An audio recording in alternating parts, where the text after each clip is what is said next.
Hey everyone, and welcome to this explainer. Look, if you're watching this, I'm guessing you are incredibly good at your job. Like, so good, in fact, that someone in a conference room decided to reward your excellence by giving you a totally different job. One that requires a completely new skill set that, let's be real, nobody is actually going to train you on. Yep, we're talking about the accidental manager. You went from being a star player to someone who suddenly has to manage other human beings. And I just want to validate right now, this is a painful transition. But don't worry, you are absolutely in the right place. Okay, let's dive into this, because you really need to acknowledge your new reality. You used to have clear deliverables, right? Well now, 90% of your inbox is just other people's problems. And maybe, just maybe, 10% is your actual work. So if you've been feeling completely overwhelmed lately, well, this is exactly why. It's not a complaint. It is literally your actual job description now. Think of today's explainer as your ultimate table of contents. It's basically an emergency handbook to get you through this new corporate reality. We're going to cover Welcome to Accidental Management, the 5 stages of grief, a field guide to teams, why you absolutely must ditch the feedback sandwich, and finally, a really handy corporate translation glossary. Let's get right to it. Part 1. Welcome to Accidental Management, from star player to reluctant coach. You know, there really is a specific kind of cruelty in the modern workplace, isn't there?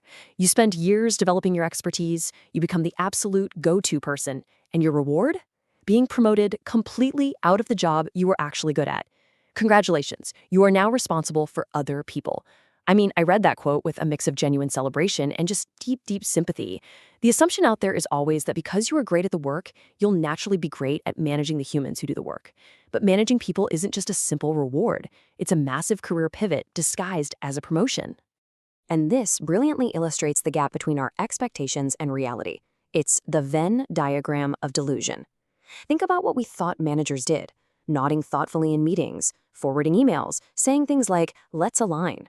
Versus what you actually do at 9 a.m. on a Tuesday, managing this rotating carousel of other people's problems and staring at a calendar that has somehow turned into a literal hostage situation. The overlap? Yeah, virtually non-existent. Because suddenly, you have an entirely unwritten job description. You are now a mediator for Slack disputes, a therapist for team dynamics, the snack procurement officer, a human shield absorbing all the impact from leadership, and of course, a full-time translator between what leadership wants and what your team can actually execute. None of this was in the offer letter when they smiled and said you'd be great with people, right? Section 2, the 5 stages of grief. Mourning your old job. And honestly, mourning really is the right word here. Giving up the deep focus work you were actually good at, the kind with measurable wins and definity end states, that's a genuine loss. It deserves to be named and fully processed. So let's walk through the 5 stages of accidental management. Step 1 is denial. Oh, this won't change that much. Step 2 is bargaining. If I just get a new productivity app, I can do both. Spoiler alert, the app will not help. Step 3 is simply attending your first performance review. Honestly, no explanation needed there. Step 4 is anger. Why does literally everything require a conversation? And finally, step 5 is reluctant acceptance. This isn't some peaceful meditation. It's just the moment you stop arguing with reality and start working with it instead. I'll still be able to do my regular work too. I have to point this out because it is the single most common lie new managers tell themselves in their first 90 days. You cannot do both. Your regular work is now managing the people doing the work. Section 3. A field guide to teams. Identifying your new ecosystem. Think of this section as your personal wildlife spotter's guide, because as much as we might want to deny it, the team usually reflects the manager way more than anyone wants to admit. Now, what's really interesting about this is that identifying these archetypes isn't about judging your team. It's about figuring out what they actually need from you to do their best work. First up, the overachiever. They deliver early and, quite frankly, make you look bad. What they need are stretch assignments and honest feedback on pacing. Then we have the checked-out veteran. They've survived 3 reorgs, they don't need a cheerleader, they need to be consulted before decisions are made, not after. Finally, the replies all. They completely confuse volume with thoroughness. They need a gentle, private chat about calibrating their audience. Moving on to part 2 of our field guide, we have the daily questioner. You know, the one with those quick 25-minute questions. They need clearer upfront expectations and structured check-ins so their anxiety actually has a container. Then there's the fine one, always a solid 7 out of 10 on surveys, until they suddenly quit. They need proactive, highly specific check-ins. And finally, the former peer. They attended your promotion drinks, and now the dynamic is just weird. Treating the awkwardness of a former peer like a project with a timeline, having a direct conversation acknowledging that new dynamic is absolutely the best way to move through it. Section 4. Ditch the feedback sandwich. Surviving awkward conversations. Now we are getting into the tactical execution of management, the actual hard stuff. We're talking about those difficult conversations you've been putting off since Q1. We all know the classic positive, negative, positive feedback sandwich. Well, that feedback sandwich has gone completely stale. You might have been taught to soften the blow with compliments, but in practice, everyone knows the structure now. The moment you say something nice, the positive bread just becomes a warning bell. They stop listening entirely and just brace for impact, waiting for the criticism. So the crucial point is to replace that stale sandwich with these 4 essential rules of feedback. These are what start conversations instead of arguments. Specific beats general. Private beats public. Always praise publicly, correct privately. Soon beats late. Give them a chance to fix it now, not 6 months from now in their annual review. And finally, curiosity beats judgment as an opener.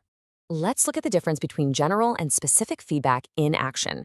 General feedback is saying your communication has been unclear. Well, that's a character judgment, and it's just going to make someone defensive.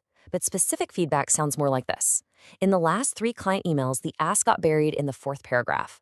When you pair that highly specific observation with genuine curiosity, asking something like, what's going on from your perspective, you invite a solution rather than a defensive reaction. And then there's delivering hard news. Look, any manager who claims they love delivering bad news is either lying to you or they've completely stopped feeling things. There is no comfortable version of this. But you can be clear. Use 0 euphemisms. Be human, be present, and put your phone away. Be honest. If you don't know the answer, just say, I don't know. And crucially, don't over-apologize. Over-apologizing is usually just a way to soothe your own discomfort. Just pause and let the silence do its job. Section 5. Corporate Translation Glossary. What they say versus what they mean. Let's do a rapid-fire translation of the corporate jargon every single accidental manager is eventually forced to learn. First up, bandwidth. The dictionary definition? How much more work someone can take on before they either quit or stop caring. Jokingly, bandwidth is almost always invoked right before you assign a task to someone who definitely cannot handle it. Like, do you have the bandwidth for this? Usually just means I'm giving this to you anyway. Next is alignment. This is a mystical state of agreement that everyone claims to be seeking, yet nobody is fully sure they've ever achieved. In reality, getting aligned is just polite corporate code for someone isn't doing what I want and we need to have a meeting about it. Let's move to and see how this builds with our final phrase. Let's take this offline. Translation, this conversation is making at least one person incredibly uncomfortable, and we need to stop having it in front of witnesses right now. Corporate language really just acts as a polite shield for messy human conflict. But jargon aside, remember this. You don't have to be perfect. You just have to show up, pay attention, and keep getting a little better. As a new manager, I want to reassure you, management is not about having all the answers. It is simply about getting curious, paying attention, and creating the conditions where other people can do their absolute best work. And honestly, that is enough. To wrap up this explainer, I want to leave you with a question to really challenge you. Think about the team member who quietly costs you the most energy. What do they actually need from you, and what would it cost you to give it? Don't put it off until next quarter. Take a moment today, think about what they really need, and start being the manager your team requires. Thanks for joining me on this explainer. You've absolutely got this.